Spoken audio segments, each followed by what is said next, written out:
Jay Ashton. I'm the CEO and co-founder of Last Rep.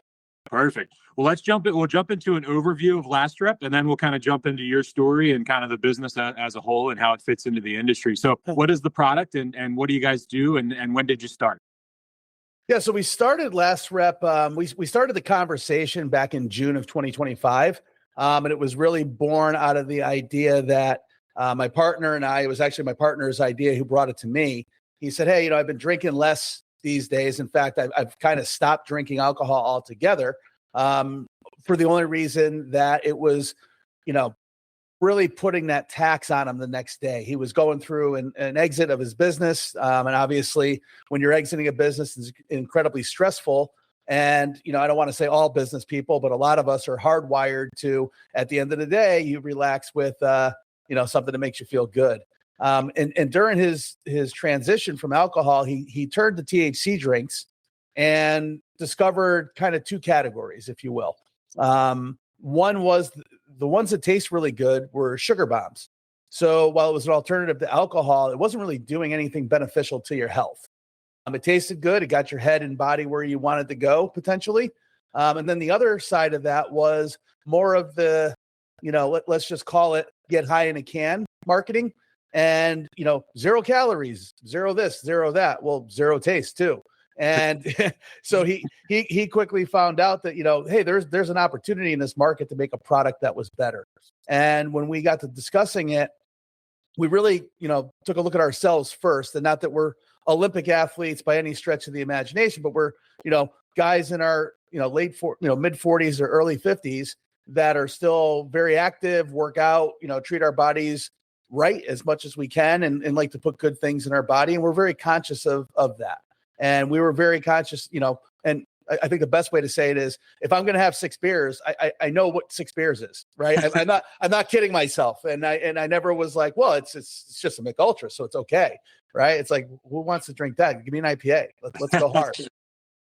So where we came out was, if we're going to do this, let's create a product that is designed for athletes, special athletes, everyday athletes, people who are looking for that alternative to alcohol, but still want to go out and be social. So if you're using, like, if you look at our marketing, we talk about when you go to the gym, you want to crush your workout. You want to keep your gains. And there's just something inherently off when it's like, okay, I just burned 600 calories. Let's go meet Nate and everybody at the bar. 6 beers later, you wake up in the morning, you're like, I don't know why I'm not losing weight.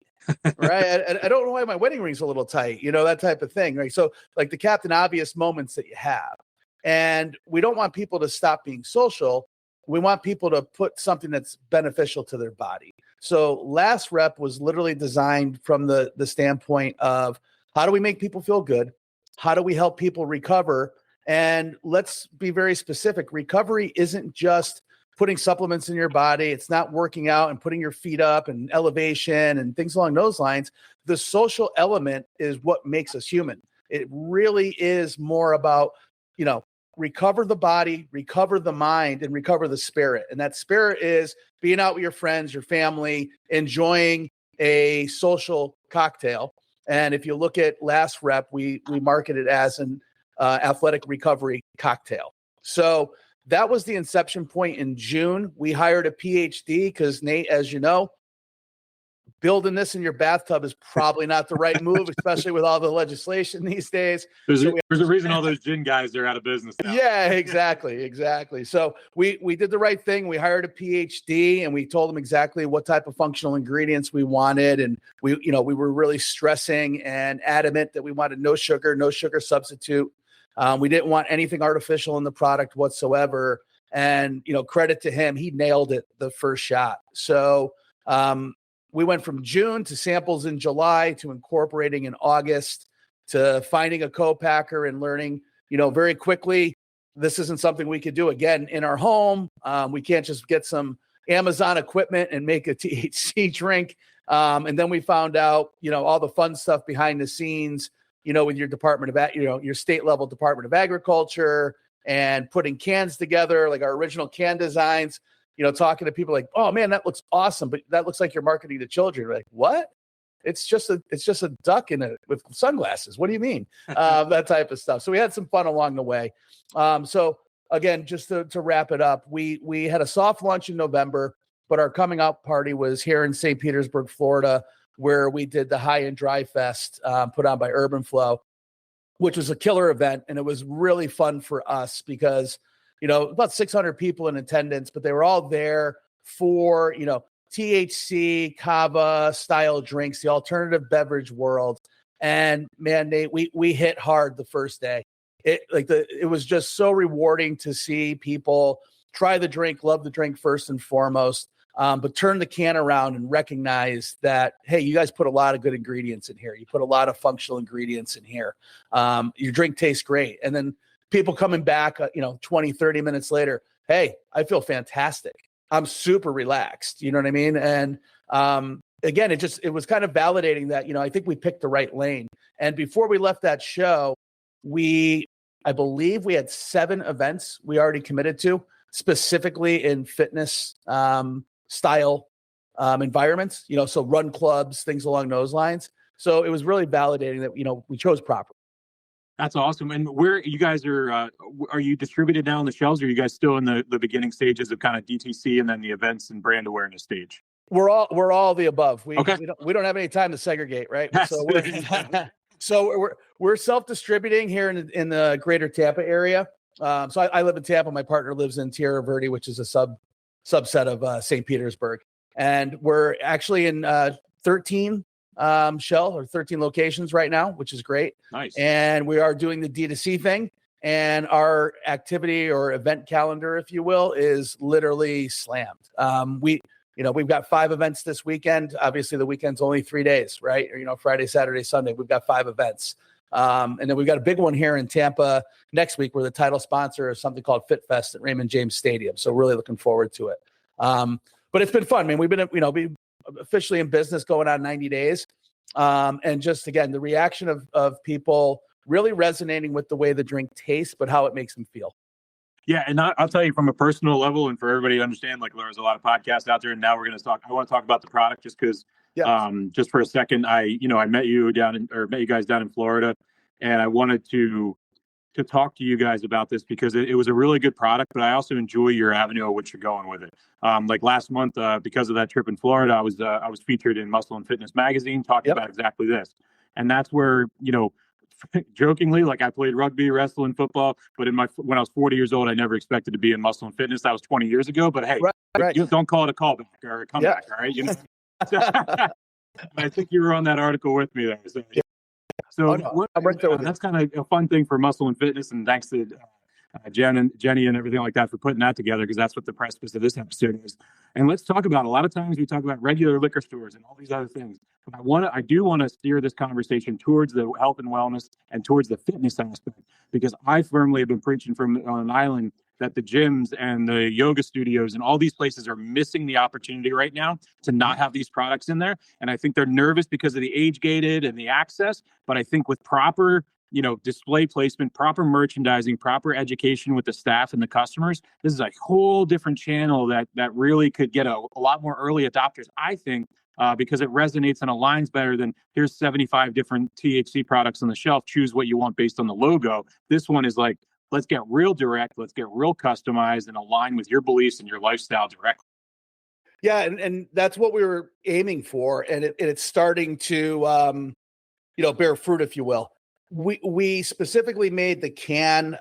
It probably profiles more like an energy drink and a fitness drink. So like, let's just use the elephant in the room. Like it skews more to a Celsius than it does to a Cheech and Chong drink, you know what I mean? Just from a look and feel standpoint, right? Which is obviously by design. And I couldn't agree with you more with, whether it's an old school gym, a wellness center, and that could be defined, infrared sauna, cold plunge, cryo, those types of environments, even down to the Pilates level studio. Those are becoming the new hangout spots. Those are the new social get-togethers. And, dare I say, that's where happy hours are taking place now, right? So there's definitely been a shift in that culture for sure. And I think I agree with you 100%. you got to slow the conversation down, and it's education. And the age gating is 100% on point. People are fearful, but there are a lot of gyms out there that they don't even realize that sometimes you skew 25 and up. Forget about 18, you're 25 and up. And then there's the education standpoint, because it takes one glance at a Yahoo news cycle or a quick scroll on CNN that says, hemp is banned in Florida. And you're just, and so I can't tell you how many people I've talked to and are like, well, this is illegal. I assure you it's not. I wouldn't be here if it was, those types of conversations where you try to make light of it. I'd be behind the register working alongside you as a coworker. Right. Exactly.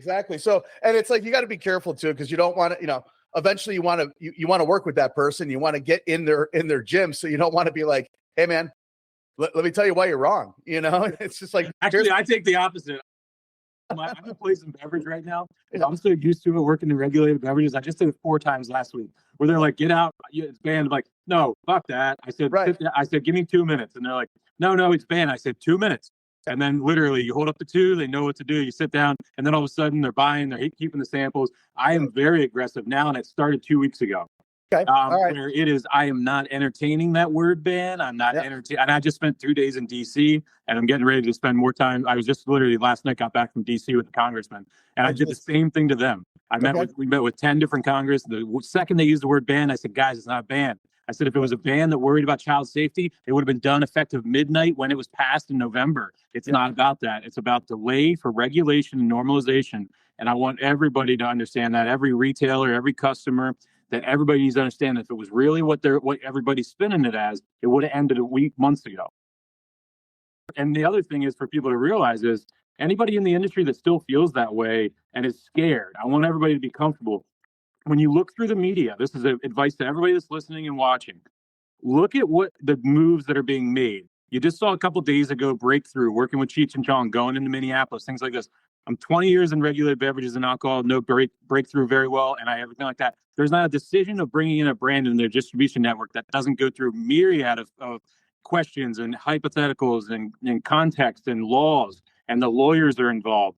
And it's one of those things where they made that decision because they see, like I see after being in DC, there is a light at the end of the tunnel. We're on our way there. It's just going to be complicated, and there's going to be some hurdles, but we're getting there, and we're in the right process of getting there. So I want to compliment you guys for continuing to say that stuff, and compliment you guys to keep telling people it's not a ban. Yeah. And make it as silly as possible, because sometimes that's the jarring thing that snaps them out of it. You got to have some humor. You really do. And I think you said it perfectly when just give me 2 minutes, right? Yep. And that's why I always say, slow the conversation down. Can I get 2 minutes of your time? So I'll adopt your mantra, and I'll just go hard in the paint with people. We were told by Representative Tim Kaine's office was that we need to be louder. And in order for movement to happen on a federal level, we heard that multiple times in the past 48 hours, was we need to be louder and we need to be more tactful. So let's be louder and more tactful. That was the green light they gave for us, as what the support they needed. So, well, and let me ask you a question then, because when you're obviously, I'm not dealing with the legislation, right? I'm not talking to the Congress people like you are. It's one thing to talk to a gym owner or a bar owner or something along those lines and give the rationale of why it is legal and not banned, right? But are you still hearing it is the number one battle cry against? Is it still, can someone please think of the children and protect the children? Like, or have they stopped that facade? Because that's not what this is about. It never came up once in the entire 2 days that were there. And what it is it is on our format. It's not something we're ignoring, but it's now gotten to the place where it's such a bullshit statement that it's not even entertained from an energy standpoint. I mean, it's on all of our stuff. It's a guaranteed baseline of everything we're asking for. So that part now, because we've normalized that and been like, that's the expectation. That's not the ask. Yep. And that's kind of the difference is when you separate those two. And it was not talked about at all. And all of it was about mechanics, logistics. And honestly, at the end of the day, it's who gets their money and who gets their cuts throughout you. That, the large people that I have supported my entire life and still do support have a misalignment and an understanding. And the large, big beer companies, they're in those doors a couple days prior. Sure. And they're in those doors a couple of days prior going against this. Yes. And when it was called out as to why they're against it, they're not against it because it's a threat in a competition. They're against it two ways. They want to try to kill it. And if they can't successfully kill it, they want to choke it so much that when they go to acquire brands like yourselves and others, you're cheaper than you are today.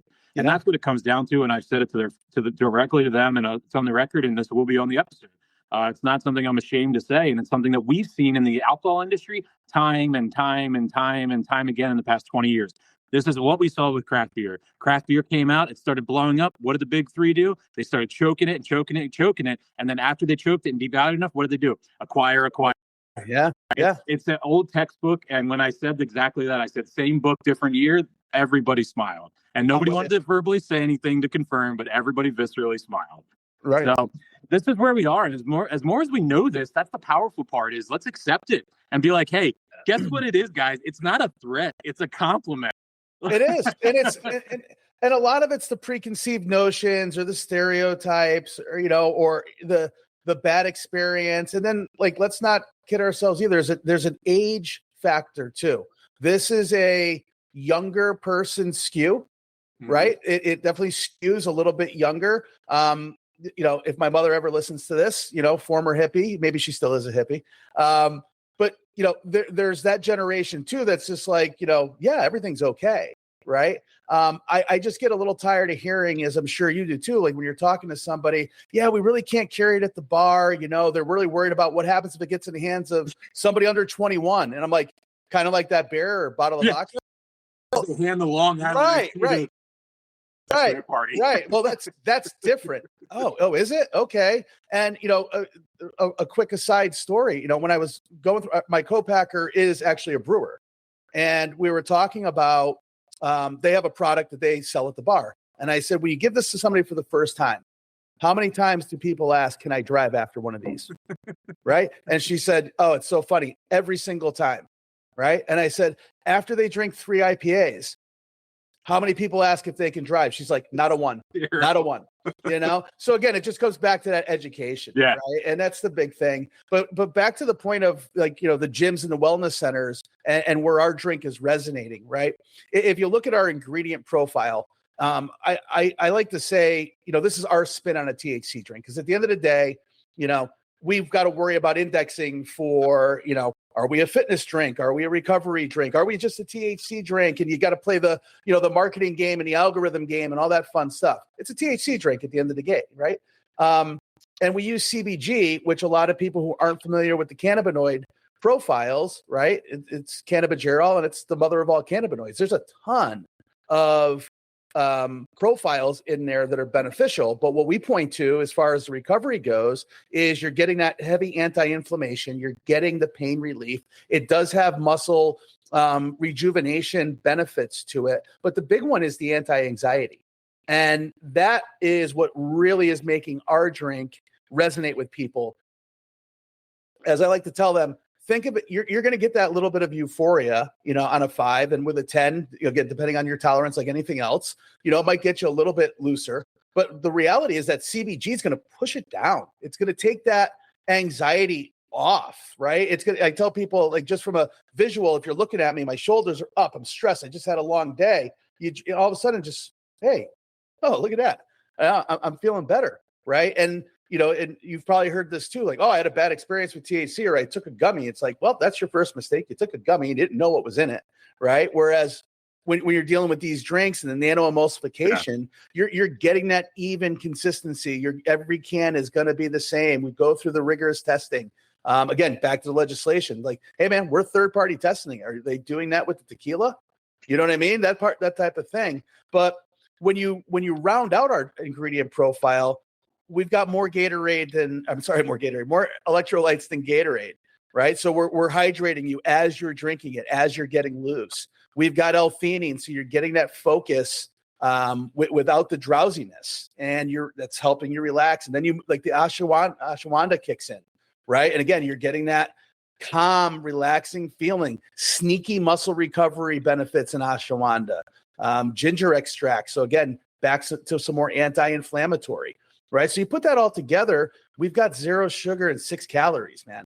right? So it's a healthy drink. It fits in the bar. It fits in the gym. It fits on the shelf at the liquor store, because anybody who wants to put something healthy in their body, we've got it, right? And more importantly, the benefits, each person's going to have their own, right? I mean, obviously it starts with taste. We think our drink tastes great. Most people are validating that. Most people want to feel relaxed and have a smile on their face. Well, we're hearing our drink is doing that for people, right? And sleep scores. We have people send us their Aura ring. I got a 95 last night. I have never had over an 80. Wow, nice. That's fantastic, right? Is our drink designed to put you to sleep? Absolutely not. But again, go back through the ingredient profile and your body's relaxing, right? Had a gentleman yesterday, just met with him. He's going to be an affiliate for us. And, we were talking game, he bought a 4-pack to take home, and he was limping when he came into the meeting. He's got gout. Text me at 9:30 at night. He goes, "Hey man, I feel amazing.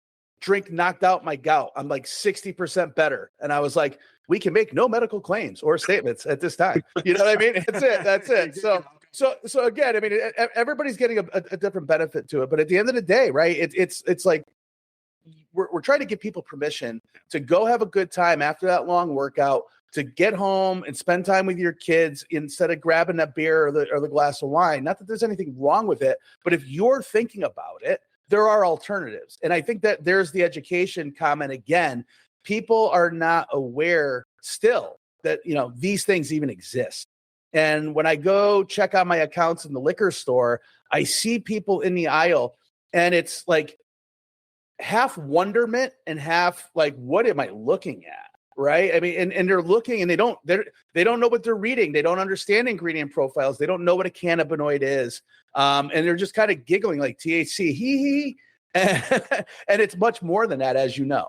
Yeah. And then we go through, and then you get the alcohol mentality where if you want to just get, drunk or anything like that, then they're looking at what's the highest number. And that's what I'm going to start with. And then that's where people have the bad experiences. Like you said, it's like, you can't just like jump in a cold plunge with a triple IPA after drinking Miller Lite your whole life. You know what I mean? Like, right. Yeah. Like we're in, 15 years ago when I was representing craft breweries, and, during that craft beer revolution, the amount of old timers that would switch from Pabst to Trogs Perpetual and then be like, this shit's disgusting. It's like, well, no, it's revered as one of the best IPAs in the country. But yeah, I get it. If you've just been drinking Pilsners and warm Pabst all your life, and no digs on Pilsners and warm Pabst. Not at all. It's a recipe and taste profile jump.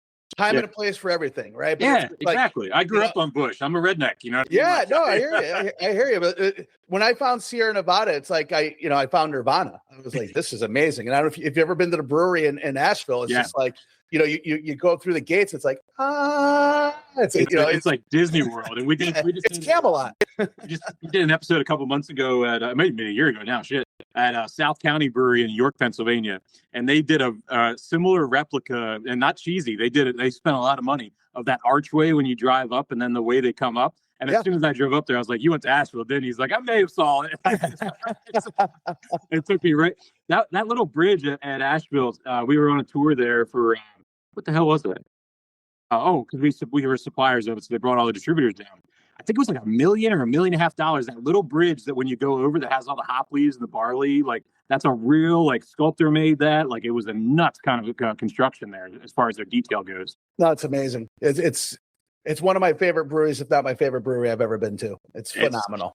Them and a couple other ones are top for sure. Yeah. Talk to me a little bit about you and your partner go prior to the business and kind of lead me up in kind of where was the light bulb moment prior to the formulation and setting everything up, and kind of what are your guys' lives and how did they intertwine prior to leading up to this business together? It's a big jump to entrepreneurship. Were you guys entrepreneurs before, or is this your first jump into entrepreneurship? No, we've been involved in a variety of different businesses and backgrounds, but both of us in our most recent lives coming out of technology. So my partner Steve Samson, 25 years in cybersecurity, former military, just an amazing talent and just an amazing businessman at the same time. But he had an idea years ago for a remote monitoring medical device. And woke up one day and he's got those chops where it's just like, I'm just going to build this today, where you and I are like, cool, get me an erector set, So he took an idea and built a prototype and turned it into a company. And, he rang the bell about 2 years ago and successfully exited.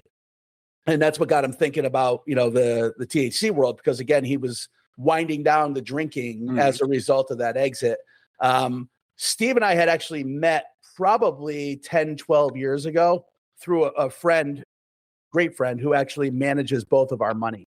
And I was just coming out of 16 years of being a CEO at a GPS technology company, building software platforms, GPS related technology and products. My company, our big claim to fame at the time was we were monitoring 65,000 FedEx trailers, right? Built the technology on utilization, things along those lines. We sold one of our business divisions, and then we were kind of, pivoting. And I was, 16 years, it's like, it's time for something new on all sides. So, Carl said, you're looking to do something. Steve's looking to do something. I think you guys should talk. And, we got together for lunch, and we're kind of speaking the same language when it came to technology, and the components of a GPS device are not much different than the components in a medical remote monitoring device. You got to understand the telecom world and modules and the connectivity and things along those lines. So we started talking about some things, and it was kind of one of those, you put down a couple ideas of what you want to do, I'll put down a couple ideas, and we'll see what syncs up. And we were doing that, and that's, again, Steve just like out of the blue, he's like, hey, THC drinks, what do you think? And I was like, I don't. What, you got something? So it was really that candid and that quick. And it was just like, when we started talking about it, he was like pulling the energy out of me. I was just like, okay, yeah, bodybuilders. No. We got bigger fish to fry. Like we need to go broad. We need, we've got Sober Curious. We've got California Sober. We got all these buzzwords. Like who's living in those spaces? And that's kind of how we landed on it. And we were talking about, okay, we need a name. And I was like, Last Rep. It's the last rep of the day. It's how you finish your day. Right. And I was like, kind of like the 12-ounce curl bear reference. You know what I mean? and we're talking in real time. And Steve's like, yeah, we got the domain name. It was like, boom, that quick. So we approached this, and I'll say this carefully because I don't want anybody to go, hey man, you're not that good. We knew we didn't know anything about beverages, right? I would be foolish to sit here and be like, we've been thinking of this for 20 years and studying it, and we're following the Sam Cooke playbook or whatever the case may be. It was really more of, we understand business operations and marketing, right? So at a core, okay, we've started businesses before. We've both been in those entrepreneurial roles. We've both grown those businesses to house, 50 to hundreds of employees and dealing with remote workers and partnerships and things along those lines. So we understand how to scale as well. So we went and found the people who could, bring that together for us. Again, back to, hiring a PhD and making sure they were credentialed properly. Mm-hmm. And then finding a co-packer that not only was just, had empty tank space and could, throw the water in and mix it up for us, but actually had experience with THC drinks in addition to 20 years of brewing beer and the canning process and things along those lines. So I think we were smart in selecting our partners, as well as saying, we know what we know and we'll learn and catch up in the areas we don't. And let's make sure we're surrounding ourselves with the right people. And, just a quick note, that alt beverage we were at, the Alt Beverage Expo we were at in West Palm, it was refreshing because I'm used to going to trade shows in a very specific niche marketplace where it's kill or be killed, very cutthroat, and, for lack of a better word, very fake. Right. It'd be like, hey, Nate, man, good to see you again. Cause I know I'm going to see you every year. And it's just like, how are the kids? Yeah, you're doing good, man. Yeah. Awesome. Yeah, we got to catch a beer later. Yeah. Okay. Absolutely. You turn around, you look at your buddy, you're like, this fucking guy, you're muttering, I hope their company goes out of business. And down there, it was just so refreshing to talk to people, coming over and like, hey man, I had your drink last night. It's awesome. I want to talk to you about it. Hey, I love your marketing. What have you guys been doing? What are you seeing? And what was it? 35 different drink companies here. I talked to everybody, and there wasn't a single person that like looked you up and down and kind of give you the side eye. And it's just like, you're a competitor, don't talk to me. type thing, because we're all in the same fight, because it is a fight right now. And we're all trying to do the same thing. We think we have good products and we think people like our products and we want to put it out there for the world. And just because I drank yours today doesn't mean I can't drink theirs tomorrow. And that's how the consumer journey is, right? And we're just using the bear in the bar. Yeah, you go in one day to your local pub and you grab a Sierra Nevada, and the next day maybe you're on a stout, right? It doesn't mean you're a turncoat and you turned your back on Sierra Nevada, right? So I was just really blown away by the openness of the industry, and specifically this alternative beverage THC drink space. Yeah, and the protectionists, they exist. You know, I mean, the territory people, they exist in this industry. I don't want to like sugarcoat it at all. I've experienced them on a weekly basis, but they're not the majority, by any means. And that's the coolest part about this industry. I correlated a lot to not correlate, but kind of connected a lot to the craft beer stuff, in the sense that how big craft beer was in collaborating. You know, in the spirits world, and I always pick on the spirits industry because they aren't very collaborative. Everybody in the spirits world works in their silos. Everybody in the wine world works in their silos. Yep. But the craft breweries, you know, I mean, they really did a lot of collaboration. Now, when things got tight, like they are right now, there's a little less collaboration as they're more in survival mode, and that's understandable. It's a human psychology of it. But in the time when it was thriving and emerging and growing, there was so many collaborations and everything like that. And now the collaborations are more consolidation of resources and finances, which is also a necessary thing as far as that goes. So I feel the same way about Florida. I was just in Kentucky for the Kentucky Cannabis Conference with Normal last weekend as well. Very light event as well as far as attendance, but very quality conversations with the same scenario, where it was like people, us speakers, we were going to each other's speeches, complimenting each other, kind of following up with each other effectively. And that's the stuff that helps accelerate this, because at the end of the day, from the back end as a service provider, I have to look at everything and every aspect of the industry to find out what are my opportunities and where can I bring the most value to the industry. And I look at things as a category in an industry, not necessarily as a brand. And that's the biggest concern for me every time, because we do multiple categories. You know, we're in alcohol, we're in non-alc, we're in functional, and we're in hemp. So before we over-index into a category, we have to make sure that the category is legit. And I don't mean legit as far as like having the money, because it doesn't have that. So that's not a legitimacy concern of mine. It's the passion and the purpose. And that's the way. It's same thing with me with craft beer 15 years ago. These guys, I'm quoted on another person's podcast with a clip that went up for a while ago that was like, the truth is, when I sat in these boardrooms at a distributorship, these craft breweries would come in all day long with growlers and all kinds of stuff. And it would be like, it doesn't matter whether they taste good or not. It matters if you have a fire behind you and you actually believe in what you're doing. Because as much as everybody wants to build a brand to exit and build a brand to sell and do this and do that, there's nothing guaranteed in any part of this life. And you have to make sure that when you make your first million, you're still the same human being as you are when you lose your first million. Yeah. And it's, you know, I think it was Bezos that said he only looked for one thing when he was interviewing somebody going to invest in somebody. And it's that look in your eye. And it's, this person's going to do this with me or without me. There's nothing that's going to stop this person. And that's exactly it. And that's just so you know, like, that's why I feel so principled about, I have a lot of people that want me to adapt this format, that want to come on, they want me to give questions in advance, and I refuse to, because of that exact reason. Is this is the best format and the best platform for everybody to really see the authentic person in every aspect of every way, because there's no media prep. There's no questions. This is a raw conversation. If you want to know somebody's principles and somebody's passion behind their business, it's watching these episodes and listening to stories like yours, where you can't fucking make up stuff. Like, you never know. I might be like, hey, where were you when you're 19 years old? And you got to be ready to be like, I was in a shit place. I lived in a cardboard box and I was on heroin. And if that's the truth, you're going to say it, because I'm going to jar you and you're going to say it, you know? I don't know where you got my bio from.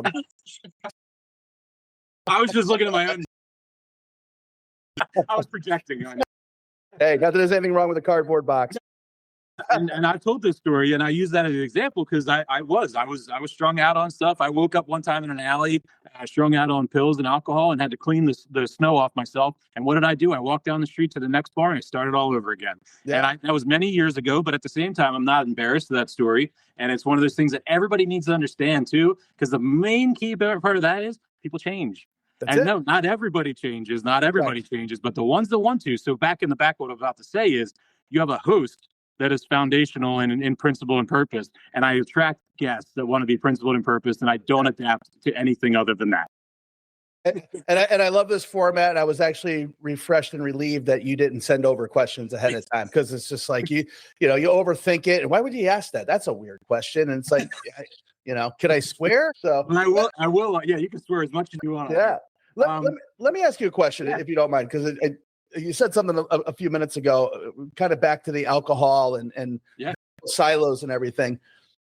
Do you think if I'm following the journey here, and let's just even go back 2 or 3 years of some of the early adopters of the THC drinks and the messaging and the social media, and because it's obviously tricky what you can and can't say, as we know, and the Meta gates and the Google gates and things like that, which we could probably do a whole hour episode on my feelings.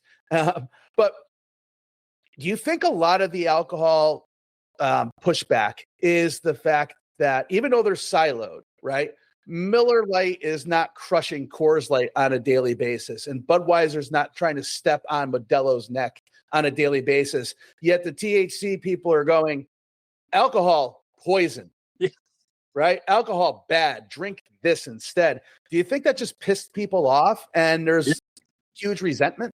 Yeah, it's childish and it's immature, and I just actually said the same thing in front of Congress this past week. It's absolutely asinine that, number one, Anheuser-Busch, and I'm not going to play the victim card, they should be doing what they're doing because that's part of capitalism.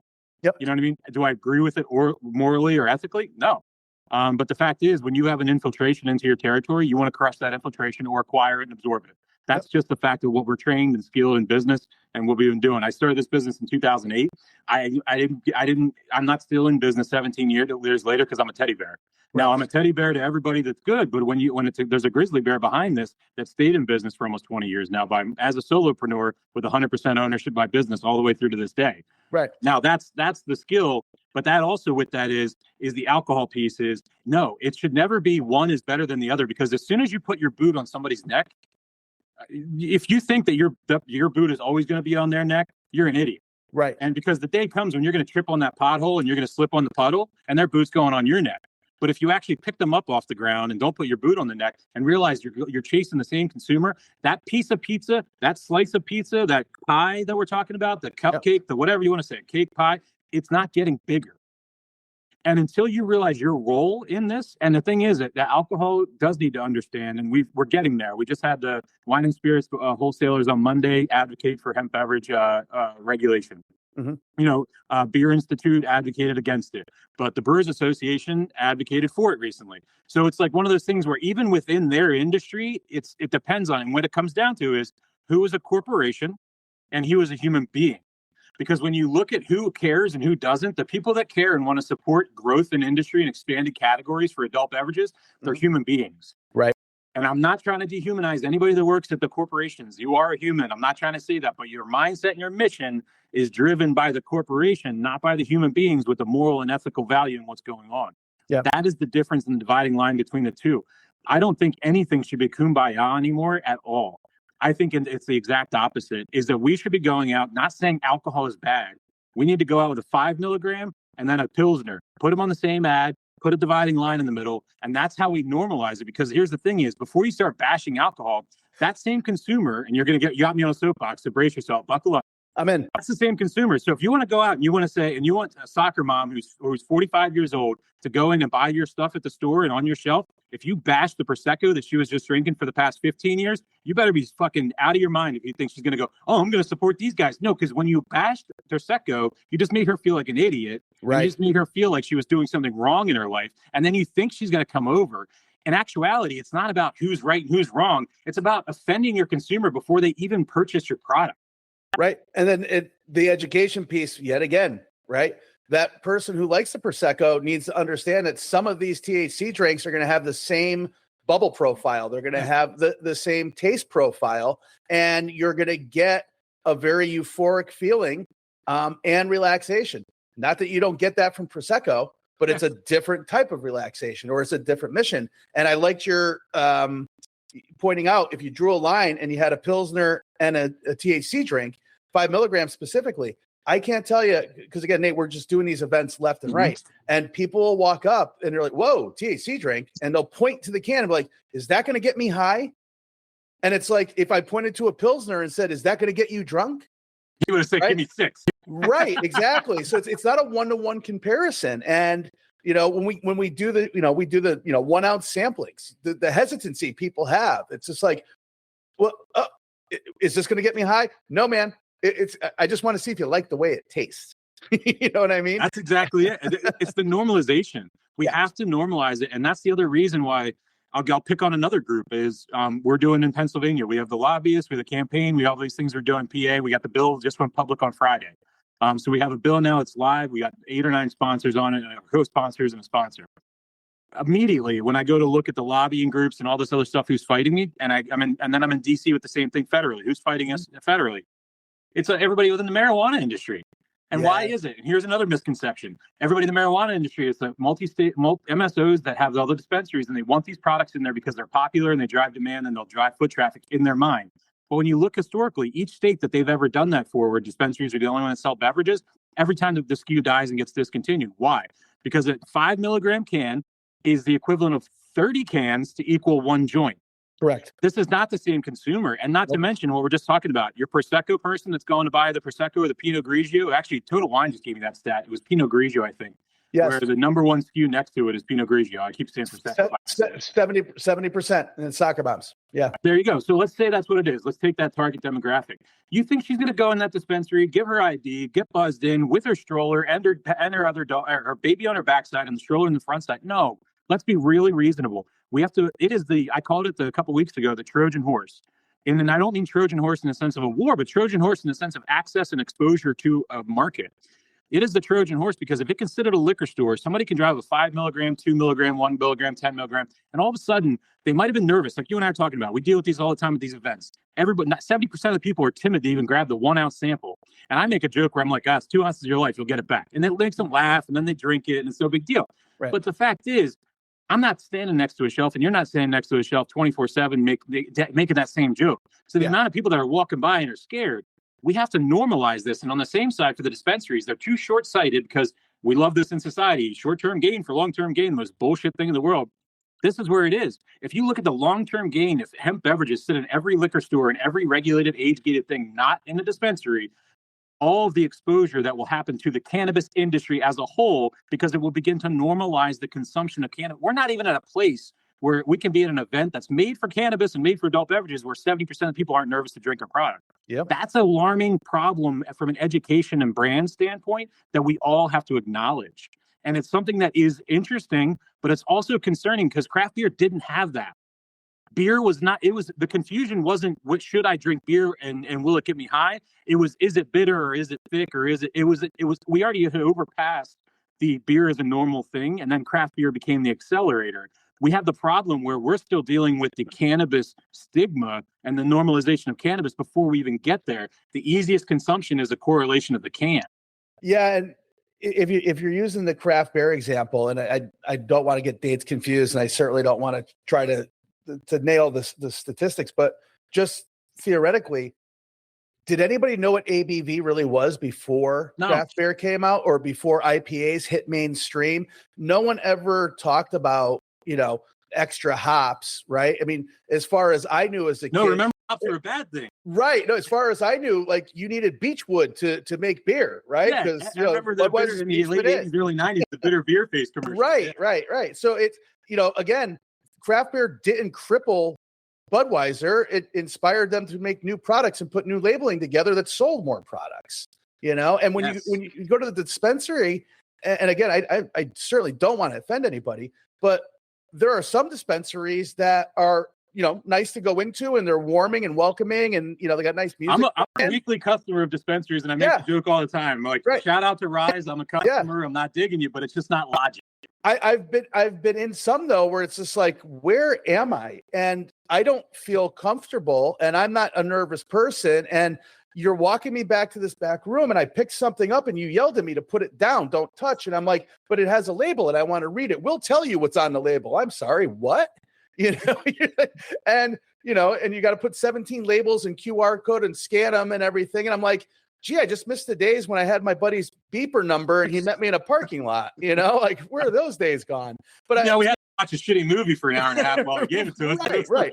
But back to your point, if it's if you want it normalized, then yeah, it makes more sense to be in Total Wine or a big box retail. And, that's why Target's doing what they're doing. And that's when you're going to get and I hope we're not offending soccer moms, but like that profile is going to go, oh, I can do this without whatever comes with it, whatever the spotlight is, etc. Because there's a lot of them that if you offer them a gummy at a party, they're the first person to take it.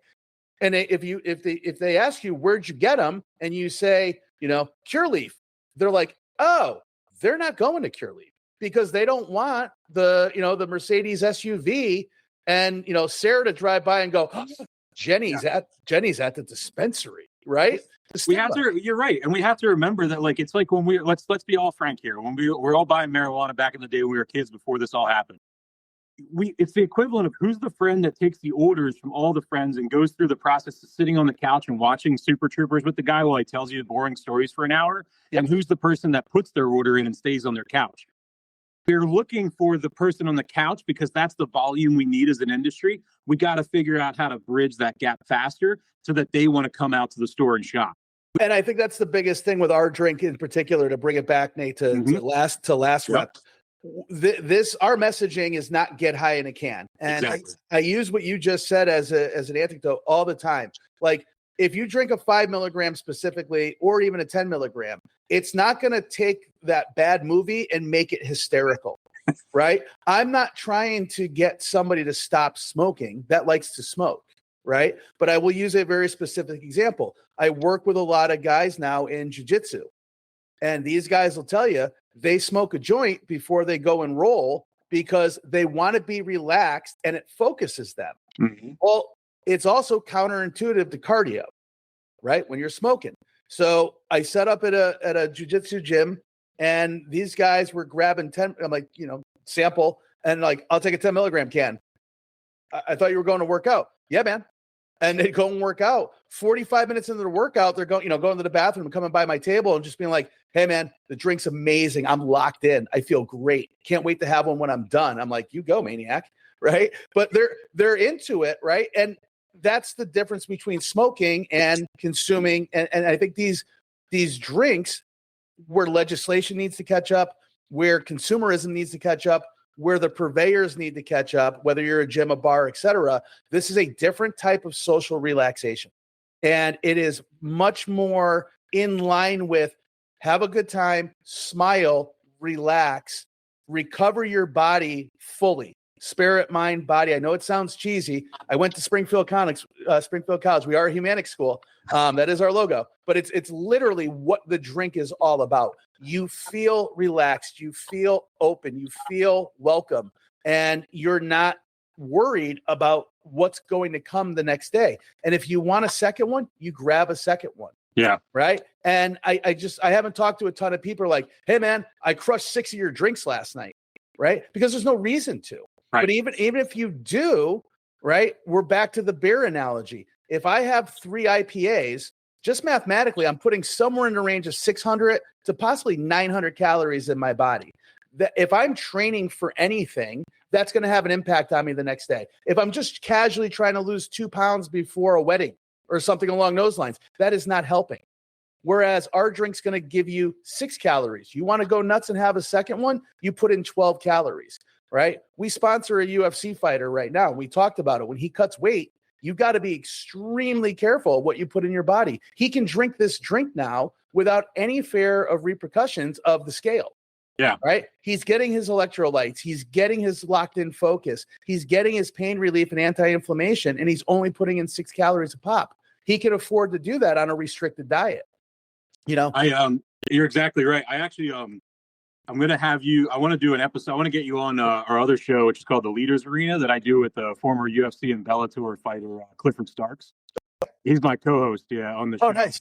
Yeah. So he's in the USA MMA Hall of Fame. Yeah. And I want to get you guys together, and we'll get on an episode. And I want to nerd out with this stuff as far as that goes, and even deeper on. Oh, that would be badass.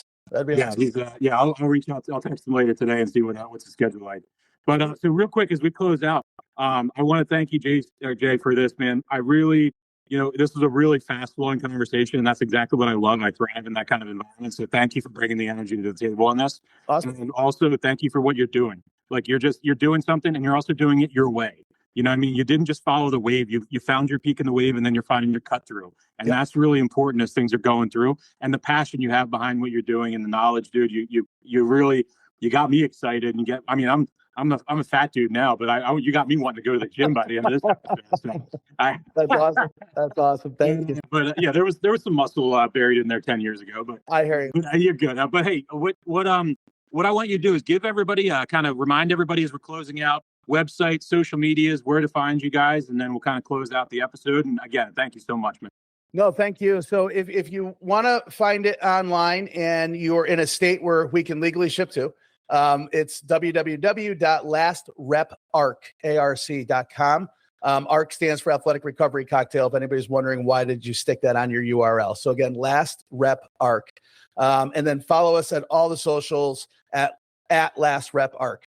So we kind of keep it consistent, keep it easy there. And if you're in the greater Tampa area, like I said, we're in 13 locations right now. We have a store locator on our website. So if you go there and you don't want to buy online, hit the store locator and you can check out places like Lucan's, Gas Bars, Poorhouse, Urban Flow. So again, if you're listening in the local area, those names should resonate with you, and many, many more. Like we just started getting into a few CrossFit gyms.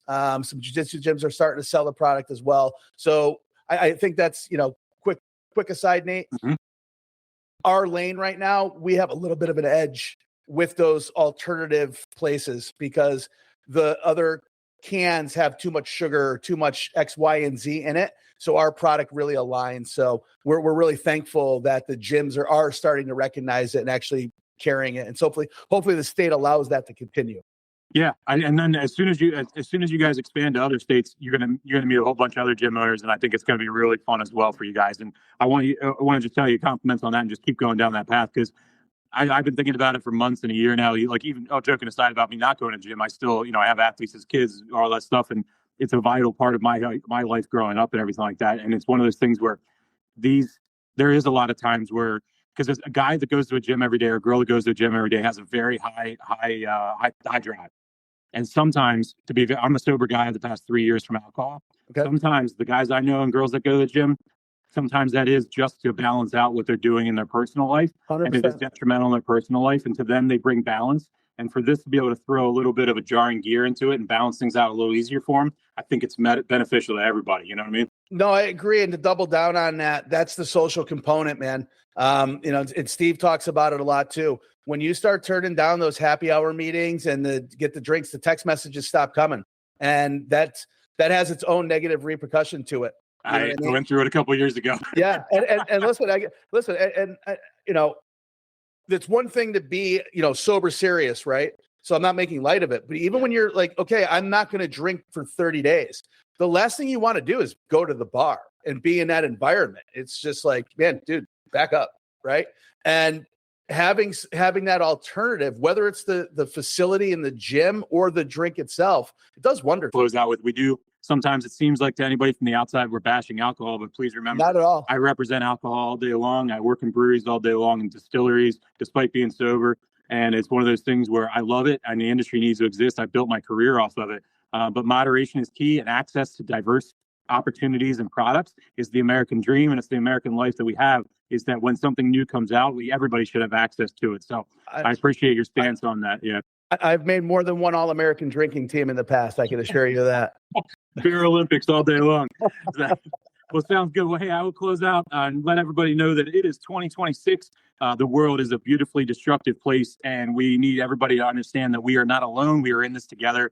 So aside from all the drinks we talked about today, as you're walking down the street, don't be a piece of shit. Look at the stranger in the eyes. Put your phone down while you're walking. Hold a door for a stranger. Ask somebody how they're doing and actually pause and listen to what they want to say. We don't know what's going on in everybody's life, and there's a lot of heavy shit out there. And we just need to be out there looking out for each other. So, Jay, thank you for having faith and trust in me to tell your story, to give you a platform for your story, and then share your story out there. And thank you so much for that. And I'm looking forward to talking to you more often. And in the fall, go ahead and back down to Florida for the next AltBev. So I'm looking forward to getting down there and having some more products with you. Amazing experience. It was a great conversation, Nate. I'd love to come back anytime you want to have me, whether it's you, your partner, anybody. And then obviously in travels, if we're going to be connecting in shows and whatnot, I'd love to get together. Absolutely, man. I'll be in touch too about the Leaders Arena, introduce you to Clifford and everything. That'd be great. Awesome. Take care, man. Awesome. Have a good day, buddy. Thanks, Nate. Appreciate it.